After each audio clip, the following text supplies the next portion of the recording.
Welcome, everyone. Thank you for joining us for Trump's Foreign Policy in Historical Perspective. Today's show is brought to you by the College of Arts and Sciences and the History Department at The Ohio State University and the magazine Origins, Current Events in Historical Perspective. My name is Dorothy Noyes. I'm the director of Ohio State's Mershon Center for International Security Studies, and I'll be your host and moderator today. In 1933, Franklin D. Roosevelt set the first 100 days as the benchmark for the success of his presidency. The ritual of 100th day assessments has been enacted ever since, and this year it is particularly germane, for Trump's second inaugural address announced a tide of change, faster, more radical, and more complete than had ever been attempted or achieved by any prior administration. By any measure, the promise to transform both national institutions and America's standing in the world has been kept.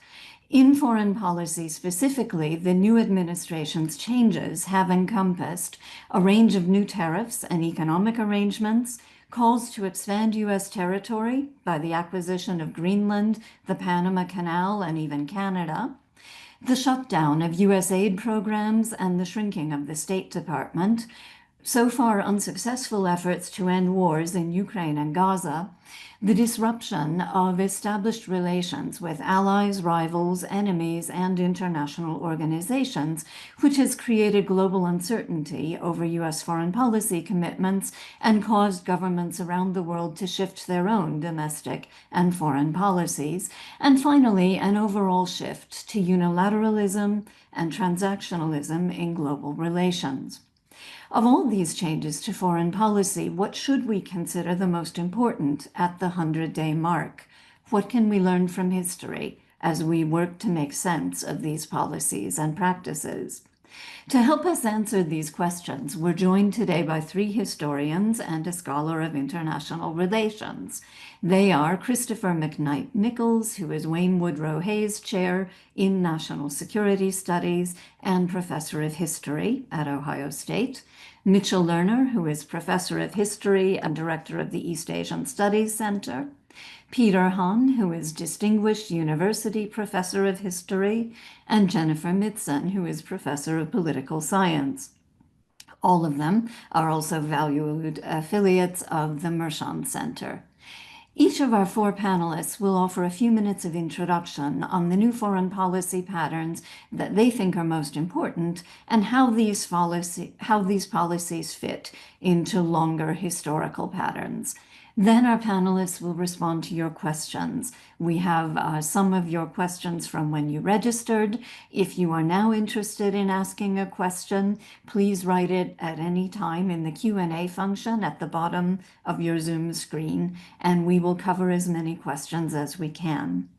This event will be recorded, posted at a later date on YouTube, and made available to everyone who is registered for the webinar.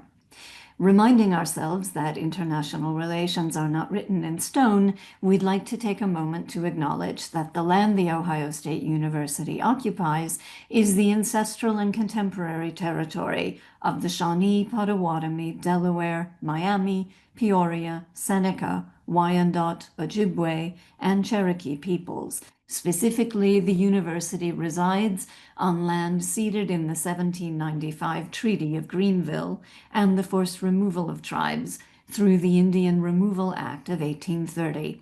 We want to honor the resiliency of these tribal nations and recognize the historical contexts that have and continue to affect the indigenous peoples of this land. We begin now with Chris Nichols.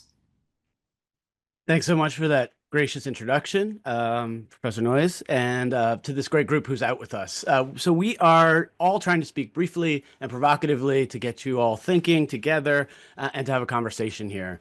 So I want to illuminate two topics overall. The first is tariff policy. This will surprise no one. It's already come up, in fact, as something I think historians will be talking about in the future about this moment, Trump 2.0, and his foreign policies and those of the administration, but also how tariff policy fits into the longer history. And of course, here we have the explicit references that we've heard from Donald Trump and others in the administration about the Gilded Age and Progressive era in particular, and William McKinley precisely, his 1890 tariff. And he was known as the Napoleon of protectionism in his day. And I started as a Gilded Age and Progressive historian.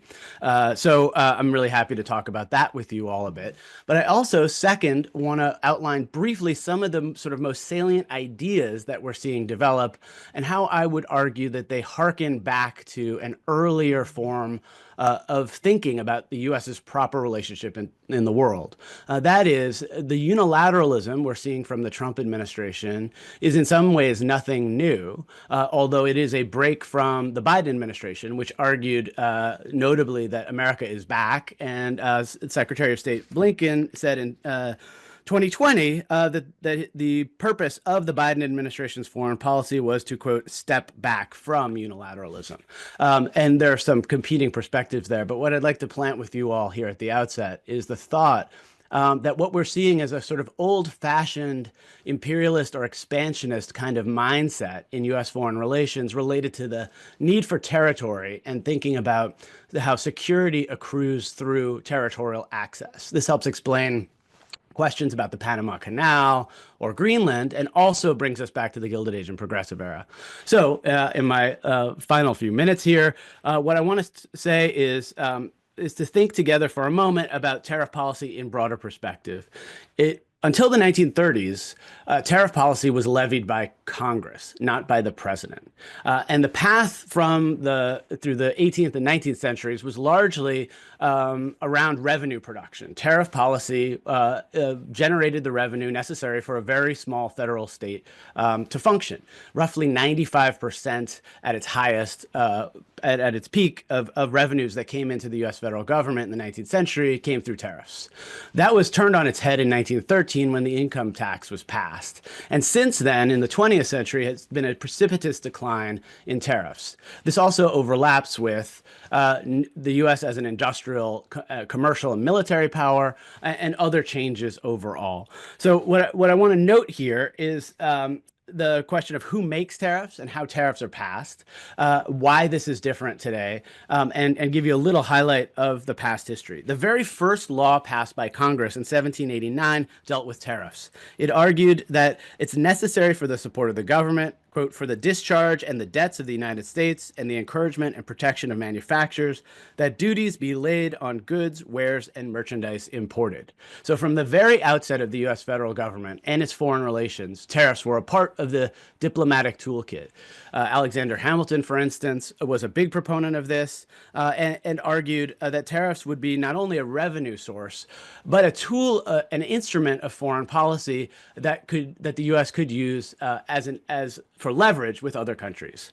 Now, moving really rapidly through this long history, we've heard a lot about the 1890 McKinley tariff. McKinley passed it when he was in Congress, passed a tariff that went by his name, and it increased tariffs on imports to nearly 50%. That tariff in 1890 was so disastrous that within 2 years, the government, which had been run by Republicans, was entirely handed over to Democrats. The 1890 midterm elections were an enormous defeat to Republicans. Nevertheless, by 1896, McKinley came back and ran again on a platform of tariffs and won as a Republican. What did those tariffs do? Tariffs in general in U.S. history have been part of the problem of precipitating larger recessions and depressions. So you saw tariff policy rise after the Civil War.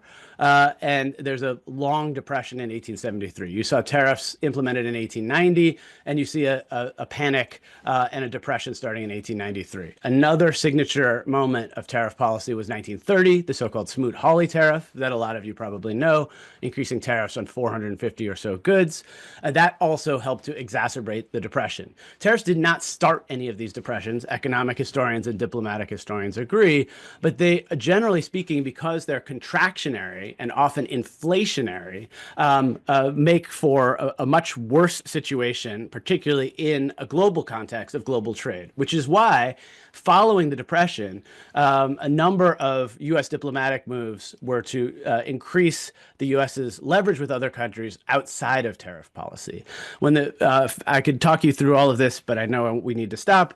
So I'll just simply say the U.S. joined many multilateral organizations like the World Trade Organization, in which the U.S. pledged to lower tariffs and to do that in concert with other nations. So one question about our current moment is the U.S. actually abrogating its treaty obligations with other countries by unilaterally pushing forward these tariff policies? And this fits again with this set of ideas about unilateralism and a kind of America first orientation that doesn't work with allies and other groups. Thanks so much. Happy to entertain your questions.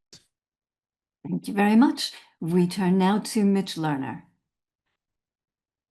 Hi, everyone. So quickly, thanks to Dr. Noyes for the introduction, and thanks to everyone at Origins and Clio for putting this together. I'm happy to be here and happy to talk about Trump administration policy towards East Asia, which is a pretty big topic. So let me be a bit oversimplistic and try to present a big picture framework rather than dive too deeply into any specific event or specific country. But I do think that East Asia, perhaps more than any other part of the world, really reflects Trump's basic vision for foreign policy, which is rooted in a fundamental rejection of the liberal internationalist traditions that have guided so much of American foreign policy since World War II. And in particular, I think Trump takes aim at two central tenets of liberal internationalism. I think first, he rejects the belief that certain fundamental values about democracy and free trade and international law and more will ensure long-term alliances that benefit the participating nations and the world overall by providing some degree of order and stability and peace.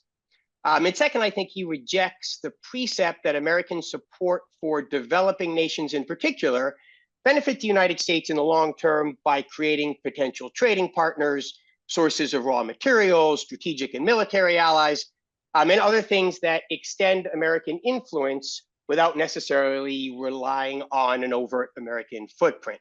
So how does that playing out in East Asia? I would say badly. And let me offer two specific examples rooted in the idea that this is the region, I think, above all else, where the US has perhaps its longest and most successful commitments in terms of nation building and development partnerships, especially with regard to post-World War II Japan and post-1953 Korea. So as Chris mentioned, tariffs are, of course, the first thing that comes to mind when we consider Trump's first 100 days and the extent to which he is willing to break with historical continuity. And while the tariff approach is, of course, global, it's obviously targeted at China at a level that is different from other nations. The steepest tariffs are on China. They're up to 145%. China has snapped back with 125% tariffs on US products. Both sides there say they're open to talks, and Trump kind of implies that they are always ongoing, but I don't know that anyone actually buys into that. Meanwhile, the rest of the region is under tariff threat as well. Japan and Korea both face tariffs of 25% or higher on steel, on cars, on things that wreak havoc with those countries' economy and political situations. So leaving aside for a minute the global economic impact, the diplomatic consequences for US East Asian relations because of this, I think, are troubling and certainly reflect an overt rejection of the traditional American approach that relies on Japan and South Korea as bulwarks against Chinese influence in East Asia and relies on them as a means of ensuring US influence. So, for example, Japanese officials recently came to the US for a round of tariff negotiations.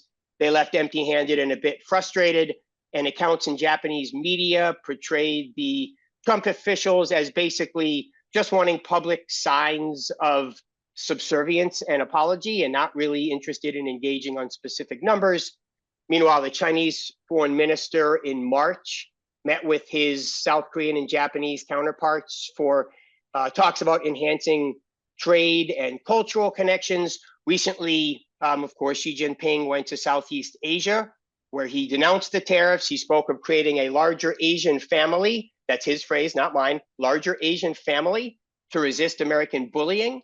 and suggested that China could step in as a more reliable partner than the US.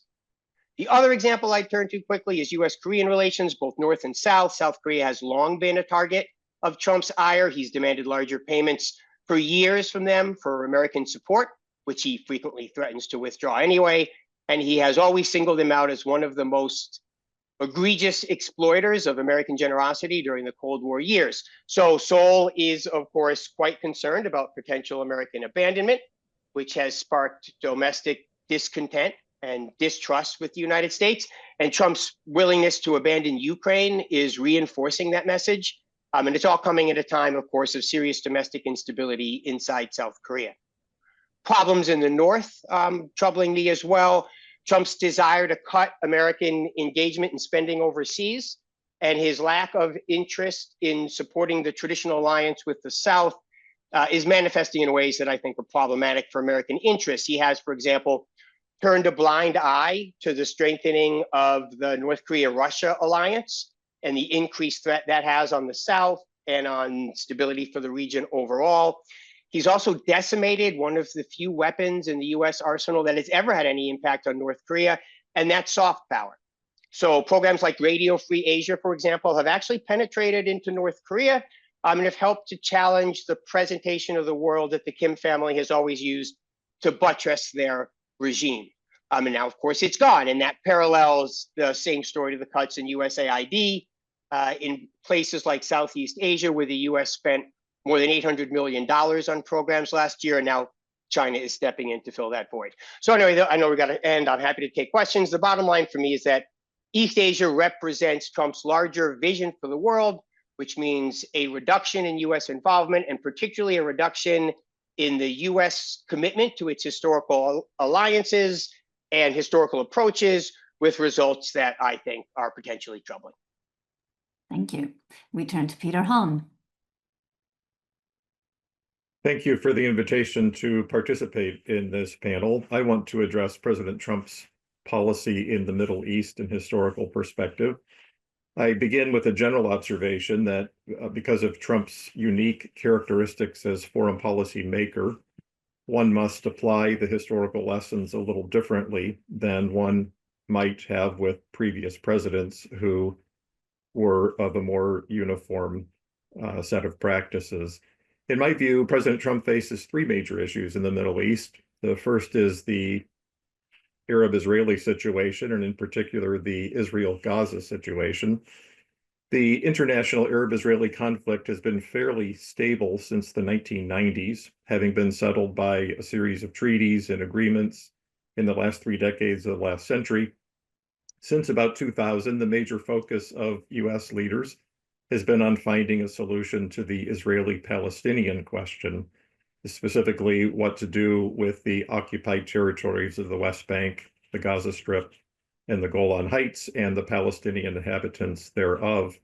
Since the 1990s, all US presidents, beginning with Bill Clinton, have sought peace. They've sought to negotiate peace through active diplomacy.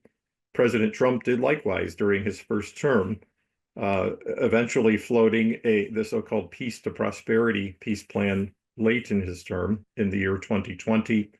President Trump also became the most pro-Israel US president ever, which was evident in his recognition of Jerusalem as Israel's capital, his relocation of the US embassy there, his recognition of Israeli annexation of the Golan Heights, and by other means. The quest for Israeli-Palestinian peace has become even more problematic and complicated since the Gaza war erupted in October of 2023. In his first 100 days of his second term, President Trump has affirmed his strongly pro-Israel credentials, manifest in the high levels of military arms and economic aid that he has authorized for Israel, the threats that the president has voiced toward Hamas, the attacks he's authorized on the Houthis of Yemen, who had been battling episodically in favor of Hamas's aspirations, and in President Trump's musings about relocating Palestinians from Gaza to nearby Arab states and turning Gaza into an envisioned Riviera of the Eastern Mediterranean. President Trump also affirmed a desire to make peace, indicating on the campaign trail that he thought he would have the ability to make a peace agreement of some type quickly. However, to date, just after 100 days into his term, there's been no news of any significant progress toward that goal. A second major problem that President Trump faces is Iran. U.S.-Iranian relations have been tense since the Islamic Revolution of 1979. Since 2000, there have been two major issues in that relationship. One is Iran's aspiration to develop weapons of mass destruction, nuclear bombs and missiles in particular, and the other is Iran's backing of proxy armies across the region that have challenged the security of Israel and that bloodied American troops in places like Iraq. President Obama tried to address the tension between the US and Iran by backing diplomacy, international diplomacy, to sign a deal on the nuclear bomb question. He and a variety of other world powers negotiated with Iran the so-called Joint Comprehensive Plan of Action in 2015. That was a deal in which Iran would voluntarily stop its nuclear bomb program in exchange for relief from economic sanctions. The deal did not address the other problem of Iranian support for proxy armies across the region. During his first term, President Trump tore up the 2015 deal, figuratively speaking, calling it a horrible and one-sided deal and vowing that he could do something better, he could achieve something more comprehensive. Now, at the start of his second term, he faces expectations that he will do something to address the Iran situation. He'll find some way to arrest the development of an Iranian bomb, and he will undermine the Iranian ability to make war across the region.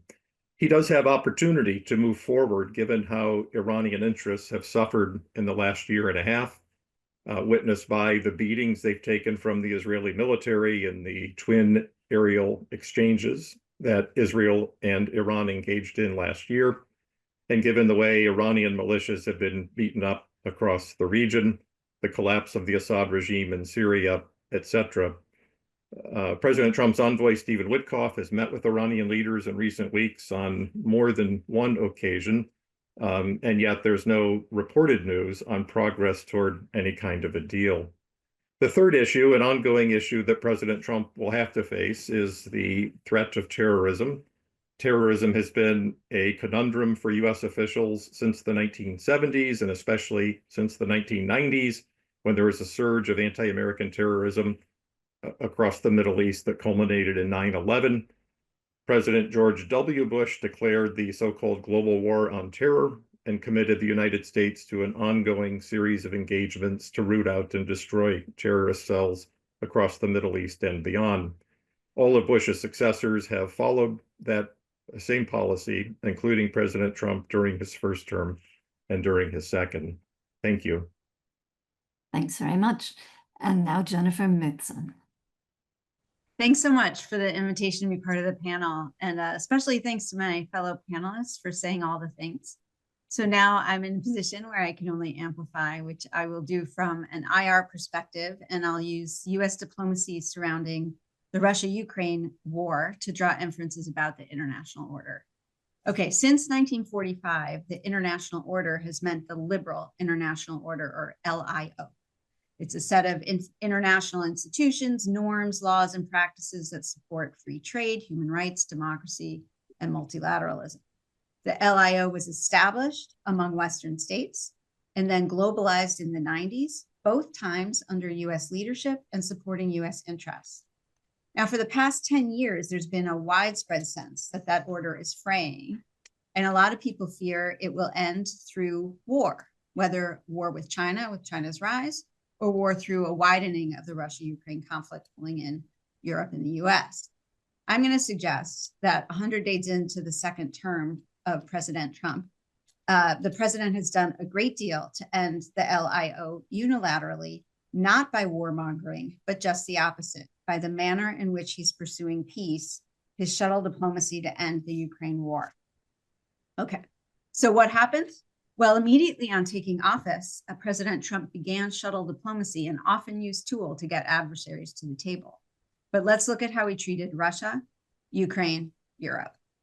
Russia. He kicked off the diplomacy with a February 90-minute phone call to Russia to Putin, followed by a US-Russia meeting in Saudi Arabia. The strategy was all carrots, no sticks. US gave initial concessions to Russia. Ukraine won't join NATO. Russia will get some of its territorial gains. Then in late February, there was a public symbolic gesture as the UN marked the 3rd anniversary of the war.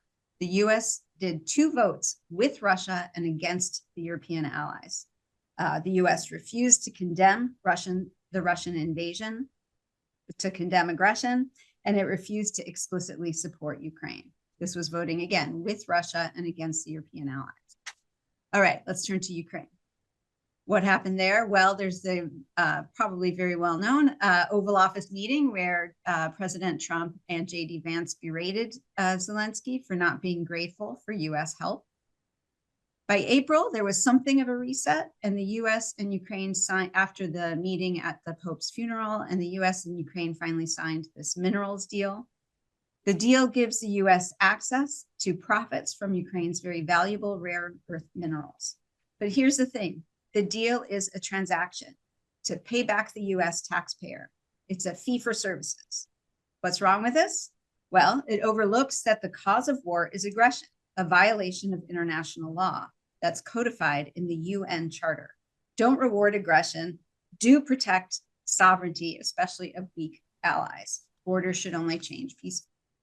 Now, we know international law is not always followed, but research has shown that the territorial integrity norm has solidified since 1945. Fewer wars have been caused by territorial aggrandizement than ever before. In other words, international law helps promote order. And the US is one of the authors of that law and the institutions that support it. So in 100 days, the US has at least not punished, if not actually accommodated, violation of international law by a non-democratic aggressor against a weak democratic ally. And this is very jarring given the past 80 years of the US role in the international order. So finally, let's talk about Europe. There has been a demoting of Europe in US diplomacy that is unprecedented since the end of World War II. It's a change even from the first Trump administration, where he often talked about the EU's need to pay up, Europe's need to pay up when it comes to NATO. Burden sharing has been a long-standing theme of NATO discourse and disgruntlement. But what's new to the second administration is 2 things. One is an aggressive rhetoric that we saw on the campaign trail and since. The US was formed, the European Union was formed to rip off the US, we heard, and let Russia do whatever the hell it wants with NATO members who don't pay up. That's a very aggressive rhetorical change, but there's a deeper change, a break in diplomatic practices. So I'll just highlight a little bit of it, which is no advance notice was given to the Europeans about Trump's call to Putin, no vetting of the concessions, the carrots that he offered, and then a shutting out of Europe from the shuttle diplomacy that occurred in February and March. Now, in the past month, since that private shuttle diplomacy, Europe has been more assertive, and French President Macron hosted April talks in Paris between the US, Europe, and Ukraine. But if you looked at the videos of the meeting at the Vatican, Macron was not part of that meeting. He was in the room. He shook hands with both of them, but there were only 2 chairs in that room. And the picture is of 2 men talking to each other. So stepping back, the US-European friendship has taken 80 years to build, and it's has been characterized by a deep trust rooted in shared liberal values and commitment to the institutional order. There has been plenty of disagreement and even hard bargaining within this friendship, but reflexively, US and European states have been on the same side at a very basic level. In 100 days, the Trump administration has done a lot to undermine that trust. It has loosened the special friendship, treating Europe as just another power, excuse me, and not as a partner. So loosening the special friendship, favoring the strong center of power, and treating small, weak sovereigns like objects that are disposable in international relations. This is a decisive move away from the premises of the liberal international order and towards a more managed balance of power kind of system, even a new narrative about how order is produced, where the strong work together, irrespective of whether they're democracies or authoritarians or totalitarians. It's a world where there can be peace and unity. And in Trump's inaugural, he talked about wanting to be the peacemaker and unifier of the world. But it's any peace or international order is going to be on very, very different terms than ever in our lifetimes, where the taken for granted US role and identity in the world, the leader of the free world, part of our common sense of how we go act in our lives for the past 80 years, is upended.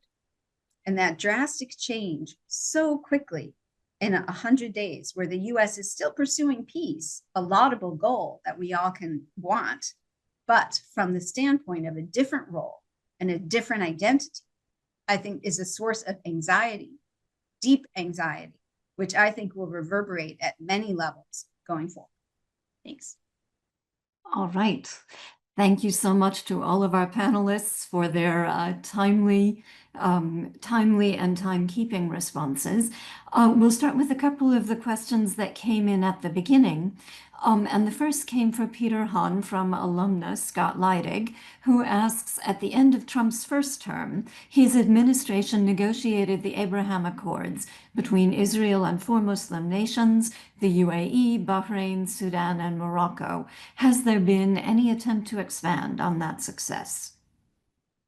Well, thank you for that question, Scott. The Abraham Accords that President Trump achieved late in his first term were indeed a significant breakthrough because they added a degree of stability to the interstate Arab-Israeli context, building on the foundation of the Egypt-Israel and the Jordan-Israel treaties of 1979 and 1994. Now, the Abraham Accords were of limited utility because the 4 Muslim majority states that partnered with Israel in those deals had never been frontline belligerents against Israel. So yes, they were productive, but not in an exceeding way. President Biden tried to build on the Trump achievement by expanding the Abraham Accords to include Saudi Arabia, hoping that an Israeli-Saudi nexus would both fortify the Sunni world and secure Israel against Iran. However, the Abraham Accords infuriated Hamas and other extremist groups in the region because those 4 Muslim majority states made peace with Israel and normalized Israel in the region before Palestinian aspirations were satisfied. There's even a plausible argument that Hamas decided to launch its brutal attack on Israel in October 2023 to stop the progress that Biden was making toward an Israeli-Saudi deal. To date, that war seemingly has frozen the possibility of a Saudi-Israeli settlement. It certainly did so for the Biden term, and it seems to be freezing it to date for the Trump term as well. Looking forward, President Trump would score a huge breakthrough if he could find a way to achieve an Israeli-Saudi settlement that would confine Iranian military and strategic power. Great. We have a couple of questions about Canada. First, about the question of tariffs specifically, if this has been a part of the history of the relationship, and if so, what difference that has made, but also about the recent deterioration of the relationship. Is there a history that sheds light on this? Are there precedents for this? Chris, that might be you. Yeah, so actually the 1890 McKinley tariff disproportionately hit Canada, and the Canadians snapped back with agricultural tariffs and withholding of trade. And one of the unintended consequences often of tariffs, and we're seeing that around the world now, and Mitch mentioned this too, is that it pushes other nations that are hit by the tariffs into closer alignment with with blocks of countries around the world. So what happened with Canada in the 1890s was they wound up enhancing their trade relations with Great Britain. And so that the tariff exchange and war in 1890 diminished U.S. trade across the Canadian border, heightened tensions, and then pushed Canada into a closer relationship with Britain. The longer history of U.S.-Canada, as many on this Zoom likely know, is Americans have very often, and all my colleagues will probably chuckle at hearing this, very often assumed that Canadians would be in closer alignment with the U.S. This has happened in the War of 1812, for instance. In the Revolutionary War, there was thinking that Canadians might rebel as well. And very often, Canadians have gone their own way, much to the surprise of American policymakers and citizens. So this outcry about Canada becoming a 51st state, it shouldn't surprise us today, but it is absolutely unlikely in terms of the historical precedent that Canadians would be sympathetic to this claim at all, whether it's interventionist in terms of trade policy or even in terms of alliances. That beyond having a largely demilitarized border and good friendly relations with the U.S., Canadians have not sought historically and do not seek in the present to become part of the United States. And so, we could talk about this in terms of wars and ideology, but it's a pretty basic precept. And it is remarkable that Americans have so often thought that their Canadian brothers and sisters were just that. And in reality, Canadians have fought against the U.S. in some of these conflicts when the U.S. Transgressed their borders. Thanks. We have a couple of questions about reversibility. Whether the things happening now can be undone or will have lasting legacies. So one question is simply, short of physical destruction or seizure of otherwise sovereign lands, are there other less tangible things among the actions now that would be impossible or difficult to correct at the end of a Trump term? And one person specifies the question around tariffs, around relationships with allies and trading partners, that there's volatility. Tariffs have been on again and off again. The discourse has been shifting between Russia and Ukraine, for example.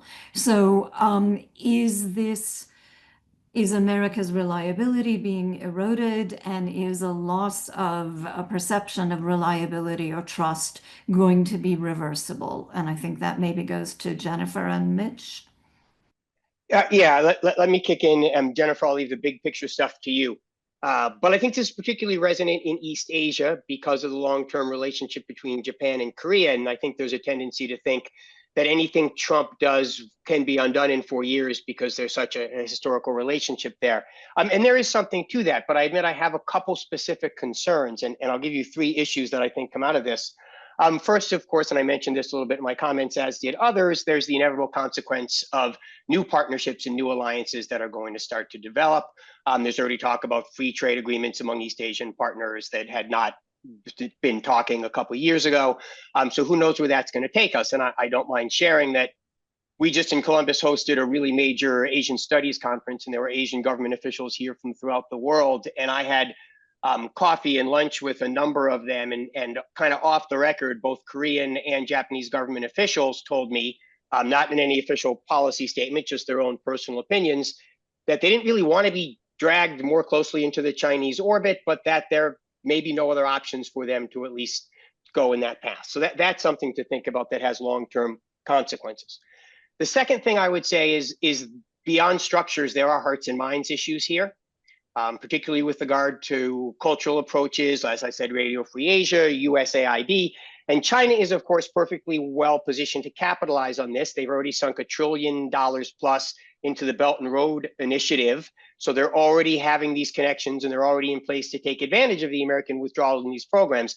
And just to give you one quick example, I read just yesterday, I think, that USAID's withdrawal meant the abandonment of a demining program in Cambodia, where they were trying to get rid of landmines, and China has already volunteered to fill that gap. So the impact that has just on the Cambodian population and their image of the respective countries, I think, has long-term consequences. And then the other thing I would just say that there are transnational issues here that go beyond borders and agreements. A lot of what USAID did was designed to forestall the spread of disease.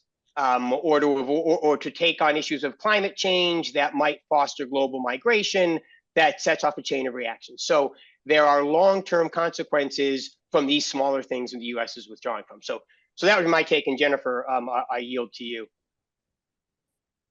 Thanks. So the question is reversibility, and I guess I'll just stick to just kind of reiterate what I was saying about US and EU, which is that, I mean, there's a kind of daylight between US and Europe that we haven't seen. It's a fracturing of the West. And I think that as with any interpersonal relationship, when trust is broken, it's really hard to build that trust up again, right? So I read some a diplomat who said, you know, we're increasingly seeing the Biden presidency as a parenthesis in this trend away from US commitment to the liberal order. And so when you see that kind of daylight, it's not a policy daylight, it's a values daylight that we're seeing, where the US is turning away from a deep commitment, as Mitch just mentioned, USAID, right? So US is turning away from a deep commitment to promoting human rights and democracy worldwide. And then that moving away is reflected at this kind of under the radar, but very important sense of practice. It's like regularized practices of consulting with the Europeans, right? So, and just the other day, was it the other day? I don't know, 100 days goes quickly. So the Europeans spoke at the Security Council saying, hey, don't worry, Europe is here. We're the reliable one. We still believe, we're still committed to the international order. Obviously, speaking to the fact that the US really, we don't know what's going to happen next. And I think when you're a less reliable partner, I mean, that's just a fracturing of the West that is not reversible, at least in the medium term. Thank you. We have two questions on science and the relationship between domestic and foreign policy. And so one has to do with America First and how that posture is going to affect our relationship to international issues. Mitch mentioned one of them with the fact that disease does not obey national boundaries. But how will the administration address the next pandemic, climate issues, AI, and so forth? And another questioner adds that the challenge to scientific authority in this country generally, and they are particularly interested in reliance on AI in warfare. So science and technology, how are these going to, do they have continuity with past patterns in US foreign policy, our approaches to science and technology, or is something changing here? And maybe the Cold War, you know, perhaps the Sputnik is a relevant historical precedent here. That's a very big question, Dory. I might speak to part of it and then defer to my colleagues to address other parts. When I hear President Trump talk about America First, I think on the basis of the historical research I've done on all other post-World War II presidents, I think every post-war president has been America First. They have certainly given top priority to the vital national security and economic and cultural interests of the United States. So the difference between that group and President Trump is really a matter of tactics, how to get to the preservation of American vital interests.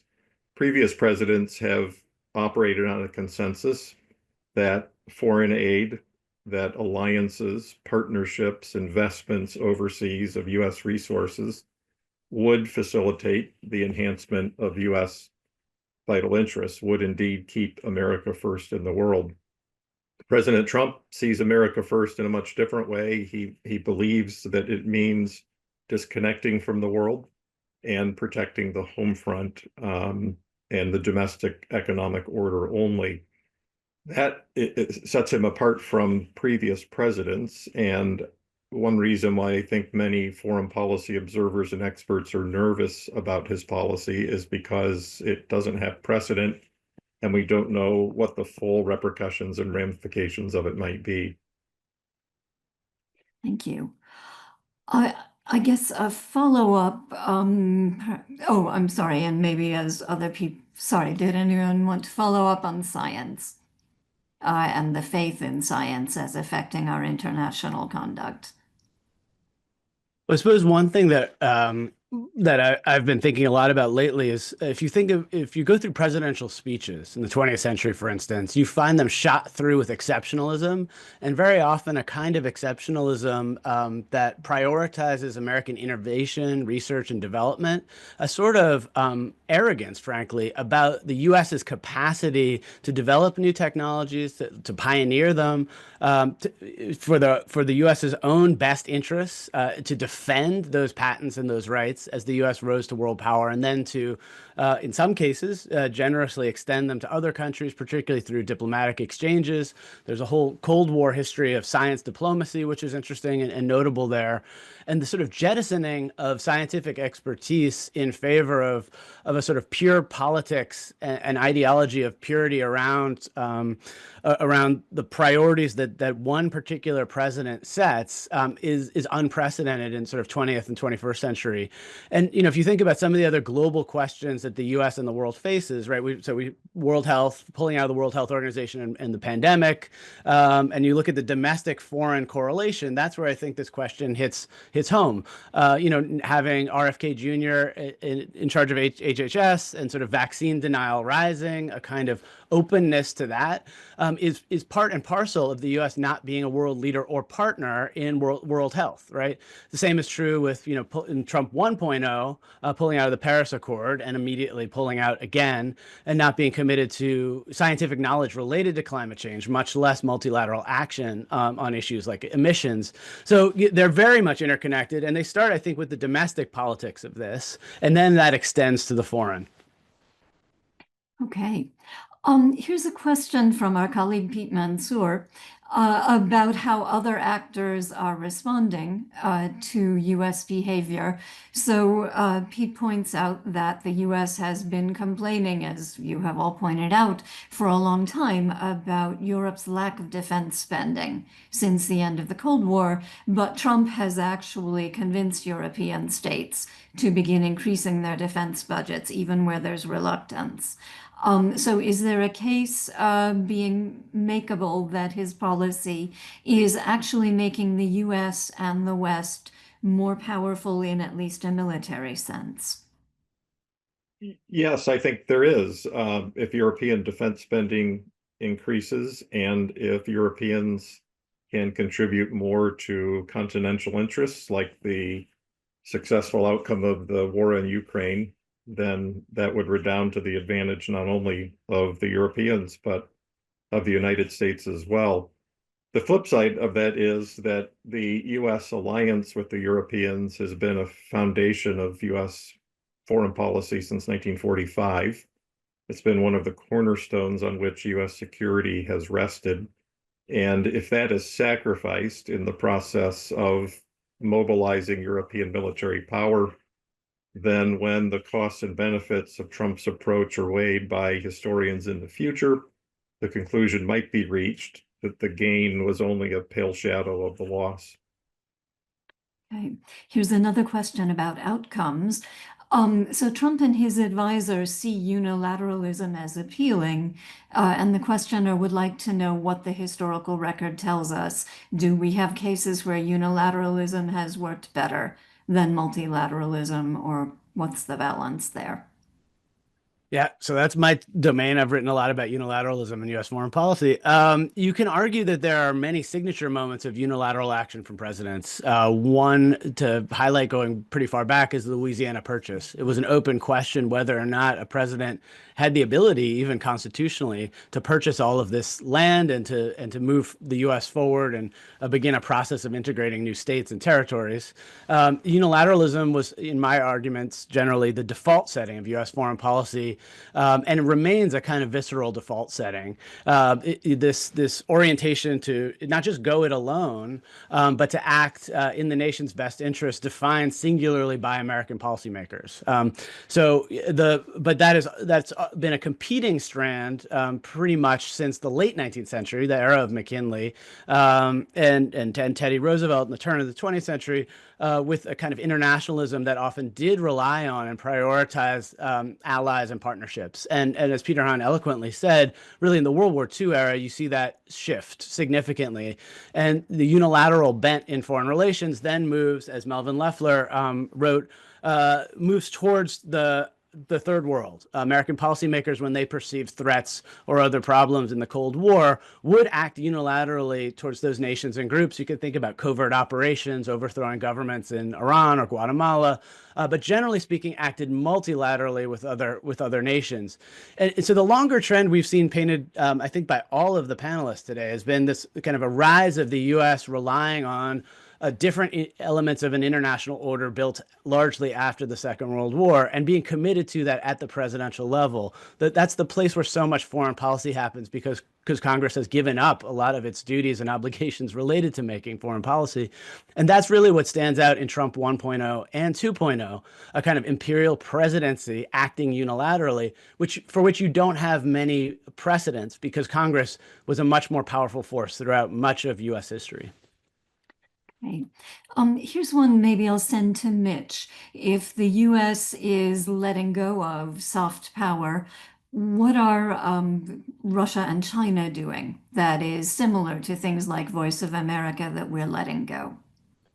Yeah, I can speak to China more than Russia. And we already mentioned the Belt and Road Initiative, which has been going on for years and has really expanded Chinese influence into all sorts of developing countries. In terms of Voice of America, to be specific, I think it's a huge loss. China has its own version. It's China Radio International, as do any number of other countries. But I think that Radio Free Asia and Radio Free Europe and other American public diplomacy stations actually have more credibility across the world than most of these do. I think that China Radio International is really known as more of a blatantly propagandistic approach, while Radio Free Europe, Radio Free Asia actually have a history of tackling some difficult issues. Obviously, there's a spin there as well. But so I think that's a real vacuum that China's popular culture and China's soft power can step in and fill. Right. Now, here's a question about the relationship between domestic dissent and foreign policy consequences, maybe Harbinger calling back even to the Cold War. Students who have spoken out on the Israel-Palestine conflict have been targeted for deportation, and the rationale for that has been that their presence in the U.S. could have serious adverse foreign policy consequences. Do you think that there are indeed such foreign policy consequences? And is there a historical precedent for that argument or that issue? I think we could go for it, Peter. Well, yes, it's possible that student dissenters could do something to undermine the foreign policy of the United States, in theory, if they organized in favor of a militia group that was fighting the U.S. in some theater of the world and argued their cause and raised funds and otherwise organized for them. Theoretically speaking, that could be a detriment to U.S. national interests. That doesn't mean that I have seen evidence in the news reports I've read of the issues you've been talking about, Dorothy, about the pro-Palestinian demonstrators really posing a serious threat to American policy. With regard to precedent, there have been cases in the past where the U.S. government rather assertively suppressed domestic dissent. The Socialist Party was pretty thoroughly crushed during World War I. Its leader imprisoned for his criticism of the U.S. policy in World War I, and in fact ran for the White House from prison and got something like 1 million votes, but yet was not released from jail. Another parallel might be the internment of Japanese Americans during World War II. In retrospect, it appears they really posed no threat to U.S. national security interests. But given the panic that followed Pearl Harbor, the Roosevelt administration and American public opinion generally were of the mind that they should not take any chances and they should take extraordinary measures to confine those Japanese Americans. Here's a question that may be a good one for us to end on, and perhaps Jennifer and anybody else who would like to weigh in on it. The future of the liberal international order. If the US is not stepping up, is the EU strong enough to do it, or is are other actors strong enough to hold this order up, to mend it or repair it on their own? And of course, we have recent electoral results around the world that are going in both directions. Anybody have thoughts about whether it can do without the US. I guess I'll try to say a little something, although speaking about the future is, you know, well, I could say anything. But what I will do is say at the end of my talk, I suggested a move back to a managed balance of power, which kind of makes us think about the concert of Europe in the 19th century, where a bunch of imperial powers worked together to keep the peace. And they did that through talking together in public, and they were able to keep to prevent great power war through that managed balance of power. And moving that, are we moving back to that, right, is the question. The context is very different. And this is what's interesting to me, is that the new concert, if it takes shape, is going to take shape in this order where we've had 80 years of a different kind of history, where there's a much thicker fabric of international cooperation, where there's a deeper institutional environment that values sovereignty, and where we have a history of international law helping to promote order, and new actors have entered the ring. So, it's, in other words, the premises on which, the foundation on which that managed balance of power will operate are different. So I don't know if it's really about, or if it's only about looking, will the EU take up the mantle, or if it's about, well, what just overall, what is this world going to look like, and what will management look like when we're managing a group of sovereign states in an international institutionalized order, but just not a liberal international?